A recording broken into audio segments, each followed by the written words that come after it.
C'est une tendance qui a connu un véritable boom phénoménal pendant le confinement. Le DIY, do it yourself, le fait maison en fait, en bon français, continue de séduire les Français.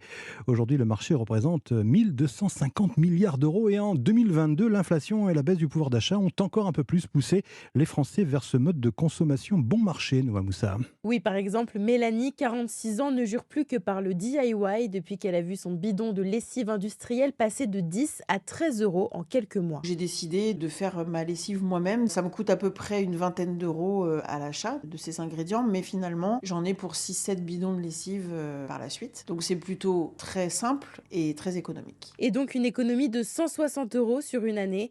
Le fait maison devient un réel atout pour les Français, notamment pour les produits ménagers. Sabrina Erlori, la présidente d'Aromazone, un des acteurs majeurs du secteur. Clairement, il y a une notion d'économie, une recette DIY pour réaliser, en l'occurrence, notre numéro 1 qui est un pchit à tout faire. Vous avez 10 utilisations. Ça vous permet de ramener l'utilisation à 1,50 €, ce qui en vérité est 50% moins cher que le produit le moins cher du marché. L'an dernier, Aromazone a enregistré une hausse de 15% de la mise en panier des recettes DIY sur son site internet, un chiffre qui devrait continuer d'augmenter dans les prochaines années. Le DIY, do it yourself, pour améliorer votre anglais, le fait maison, reportage de Noah Moussa du service économie d'Europe 1.